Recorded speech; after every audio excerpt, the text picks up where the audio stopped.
Welcome back to Montenegro, friends. It is Michael here with Offshore Citizen.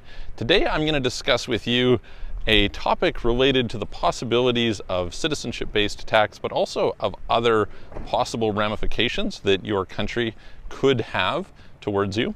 And on that basis, I'm going to discuss what I'm going to refer to as the safest top-tier passports. So let's note that we're doing two key filters here. The one is which passports are top tier, and then we're talking about which are the safest ones. And by safest, what I'm referring to is places that are least likely, in my opinion, to have major problems from the standpoint of maybe citizenship-based taxation or some sort of other government problems that could get you into trouble. And so sometimes it will happen that you're out there and you have a passport, a good passport maybe, and you go and you diversify into another passport, but that other passport is really kind of correlated to the passport that you've got. And so we're going to talk today about ones that would typically be least likely to be affected by those types of things. And as a result, if you have the opportunity, they're interesting ones to investigate getting for yourself. Most of these are pretty tough. They're not easily accessible passports. But that being said, there are sometimes situations where they can be accessible, and in that case, you might want to look at them, or if you have a chance to get them, or at least to put yourself in a position that maybe you could activate them in the future, I think it's really wise to do so. So let's dive in. Before we do, if you haven't already, please hit the subscribe button, hit the all notification bell. Thank you for your support, always appreciated. If you would like help with getting second citizenships, relocating abroad, paying the lowest legal amount of tax possible, setting up companies and bank accounts, etc. around the world, please reach out to us. You can book a call with me, calendly.com/Michael-Rosmer, link in the description below, or send a message to our websites, offshorecitizen.net and offshorecapitalist.com.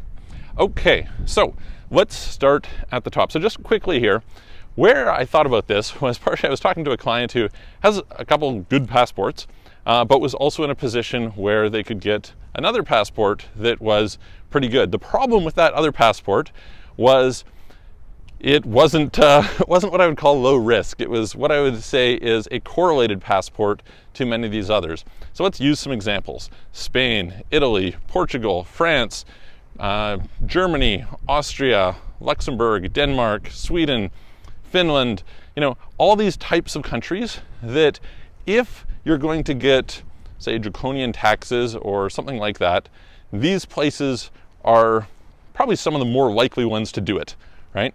France and Denmark compete every year to have the highest taxes in the world.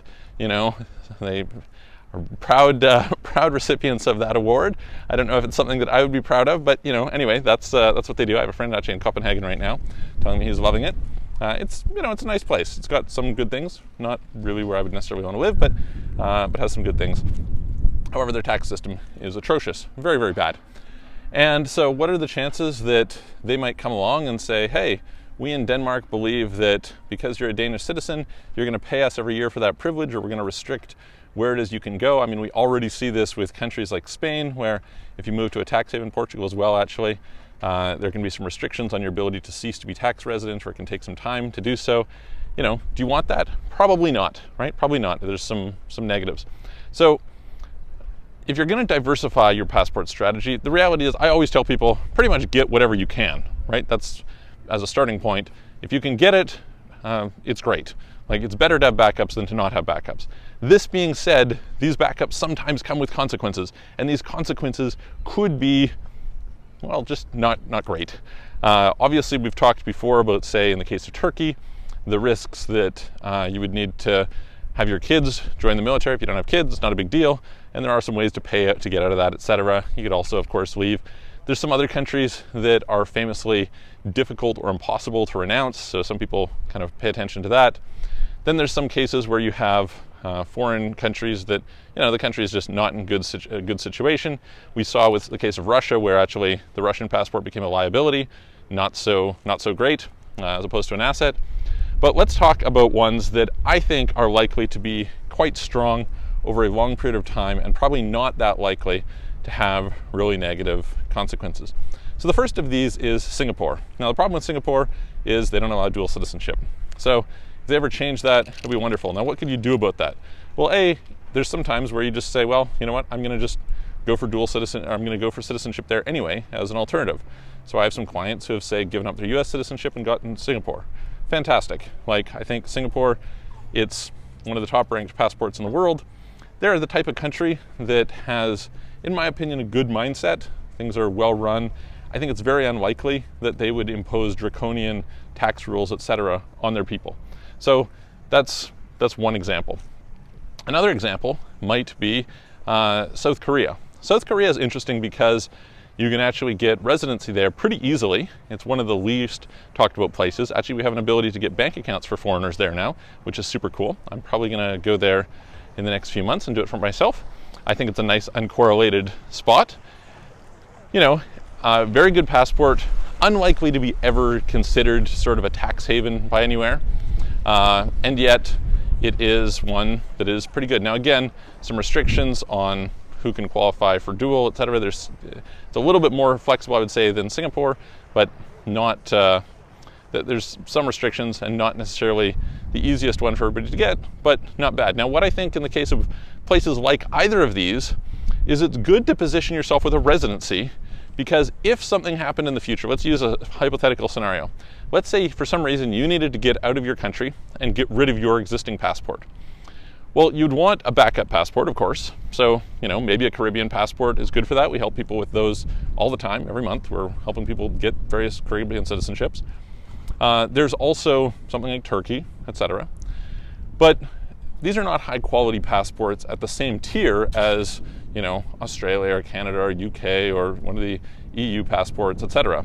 So you'd probably want to get a really good one.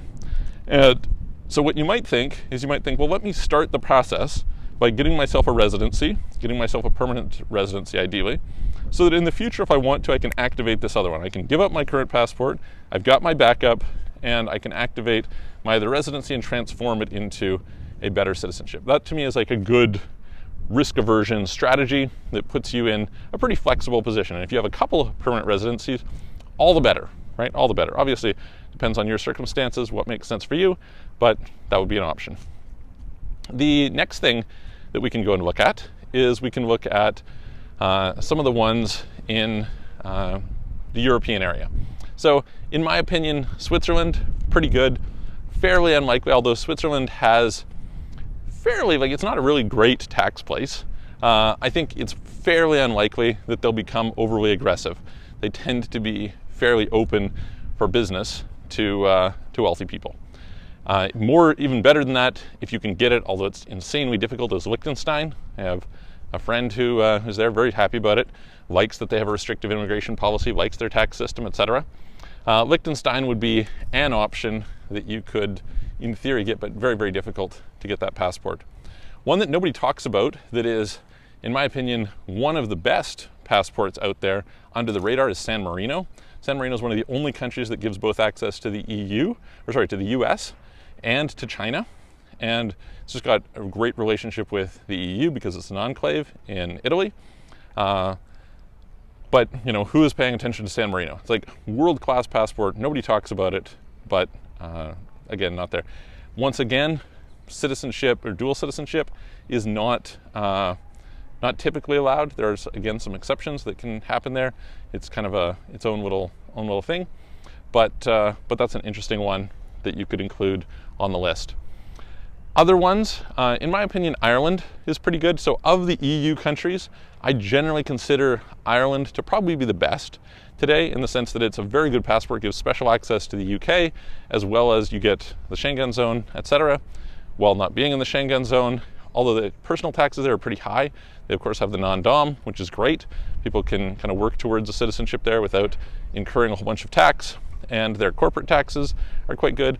I think it's fairly unlikely they would bring in something like citizenship-based tax. It's fairly business-friendly, etc. So that's one that I like as a consideration.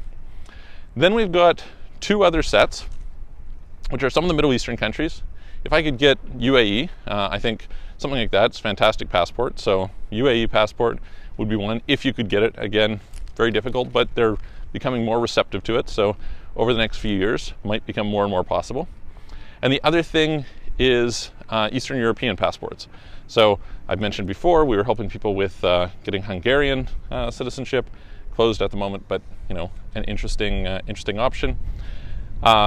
Bulgaria, again, closing their program, but interesting option. In general, Eastern European countries tend not to be very, like, they're not draconian on taxes, etc.